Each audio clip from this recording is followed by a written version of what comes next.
Hello বন্ধুরা, good morning. Welcome back to my channel. তোমরা সবাই কেমন আছো? আশা করছি তোমরা ভালো আছো, আমরাও ভালো আছি। তো আমি চলে এসেছি আরও একটি নতুন ব্লগ নিয়ে। আর দেখো, সকালবেলায় আমাদের নীলকণ্ঠ ফুল গাছে এত সুন্দর ফুল ফুটেছে যে ক্যামেরা না করে থাকতেই পারলাম না। তো দেখো, প্রচুর ফুল হয়েছে কিন্তু। আর চারিদিকে মানে নীলকণ্ঠ গাছ, ফুল গাছটাতে এত ফুল হয়, বেশ ভালোই লাগে। কিন্তু আমাদের দুখানা রয়েছে, আর একটা নীলকণ্ঠ ফুল গাছ তো পুরো একদম আমাদের আম গাছটাকে ঢেকে দিয়েছে। তো সকাল সকাল অ্যাজ ইউজুয়াল মা হচ্ছে ফুল তুলছে আর আমি করছি ক্যামেরা। আর দেখো, সকালবেলার টাইমটা একটুখানি মানে কুয়াশা কুয়াশা মতো রয়েছে, কিন্তু তারপরে আর কি করা যাবে, আস্তে আস্তে বেলা হলে হয়তো হয়তো রৌদ্র উঠবে। আর এই দেখো, এই হচ্ছে আরও একটা গাছ যেটা কিনা আম গাছটাকে পুরো মানে জড়িয়ে ধরেছে। তো মা অনেকবারই বাবাকে বলছে যে গাছটাকে নামিয়ে দিতে, কারণ আম গাছটা বড়ই হতে পারছে না। আর গাঁদা ফুল গাছগুলো তো বেশ ভালোই গাঁদা হয়েছে, কিন্তু কয়েকদিন পরে নষ্ট হয়ে যাবে। আর এই যে দেখো আমাদের টমেটো গাছ, তো টমেটো গাছে সেই দুটো টমেটো কি সুন্দর লাল টুকটুকে হয়ে গেছে, তাই না? তো যাই হোক, ওইগুলো আজকেরই তুলে নেব। আর এখন মা তুলে নিচ্ছে গোলাপ ফুল। তো এই গোলাপ ফুলটা যদি বড় হতো তাহলে বেশি ভালো লাগতো আমার। ছোট ছোট মানে এটা তো সেই ছুটকে গোলাপ আর মিনি গোলাপ আর কি, যেটা। আর এদিকে দেখো, মা এখন চলে এসছে, ফুল তোলা কমপ্লিট করে চলে এসছে টমেটো তোলার জন্য। আর এই যে দেখো আমাদের টুকটুকে টমেটো, কি ভালো লাগছে। কিন্তু টমেটোর সাইজ বেশি বড় হয়নি, মানে অল্প বয়সেই পেকে গেছে আর কি। কম বয়সেই লাল হয়ে গেছে, দেখো একদম ছোট ছোট টমেটো, কিন্তু কিন্তু কালারটা দারুণ এসছে। আর আজকে তুলে নেওয়া হচ্ছে এখান থেকে, বাগান থেকে মা তুলছে ওলকপি। আজকে ওলকপি রান্না হবে, তার জন্য তুলে নিচ্ছে ওলকপি। তো আমাদের অনেকগুলো ওলকপি বড় হয়েছে, তার মধ্যে থেকে মা দুটো তুলে নিচ্ছে, কারণ আমাদের তো আগেই বলেছি বেশি সবজি পছন্দ করে না বাড়ি, তা সেই জন্য দুটো তিনটেতেই আমাদের হয়ে যায়। তো বন্ধুরা দেখো, এখানে আমি ওলকপি আর আলু এইভাবে ভেজে নিয়েছি রান্না করার জন্য। আর এদিকে হচ্ছে কড়াইতে রান্না হচ্ছে, আর এদিকে মূলো তুলেছিলাম, মূলোটা ভাজবো। আর আজকের বড়ি দিয়ে রান্না করব, তাই জন্য এখানে বড়িটাও আমি ভেজে নিয়েছি। এটা হচ্ছে ডালের বড়ি। তো বন্ধুরা, আমি তারপরে স্কুলে চলে গেছিলাম। আমার এতটাই শরীর অসুস্থ হয়ে গেছিলো যে আমি 1টার সময় স্কুল থেকে বেরিয়ে এসেছি।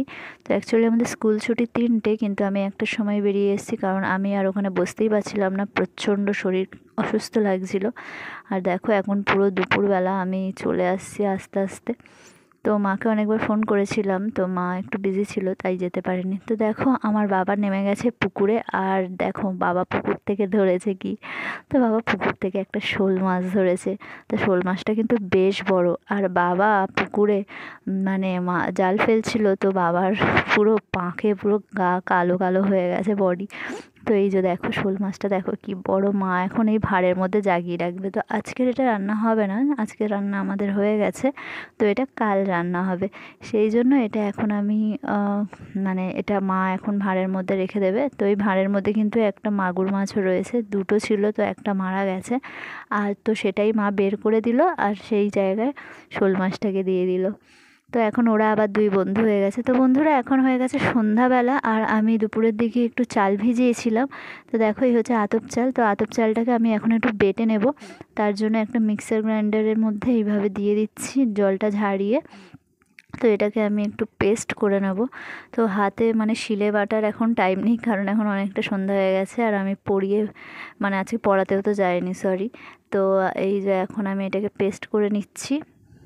তো এই যে দেখো, মিক্সার গ্রাইন্ডারে বসিয়ে নিচ্ছি, আর এবার পেস্ট করে নিই। তো দেখা যাক কীভাবে পেস্ট হয়। মা বললো জল দিয়েই পেস্ট করতে। তো খুলে দেখি, তো দেখো বন্ধুরা, বেশ ভালোই পেস্ট হয়েছে। আর আতপ চাল তো বেশি সময় লাগে না, এমনিই নরম হয়ে যায়। আর যে সিদ্ধ চালগুলোতে বেশি প্রবলেম হয়। তো যাই হোক, আমার এইভাবেই ব্যাটারটা তৈরি করে নিচ্ছি, দেখো। তো মা বলল আজ একটু পিঠে বানাবে, তার জন্যই হচ্ছে আজকে চালটাকে গুঁড়ো করা হচ্ছে। তো পিঠে খেতে তো আমাদের সবারই খুবই ভালো লাগে। তো যাই হোক, অনেক দিন পরে আবার মা বলল একটু বাড়িতে পিঠে বানাই। তো সেই জন্যই এরকমভাবে চালটা গুঁড়ো করে নিচ্ছি।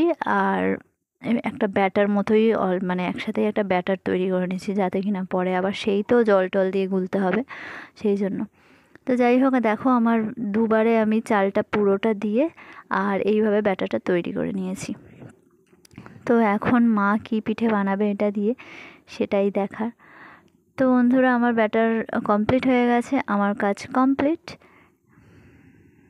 তো প্রথমে ভেবেছিলাম বাইরে উনানেই পিঠেটা করা হবে, তার জন্য একটুখানি এসে বসেছিলাম। তারপরে আমি একটু ক্যামেরার সামনে একটু ঢং করছিলাম আর কি।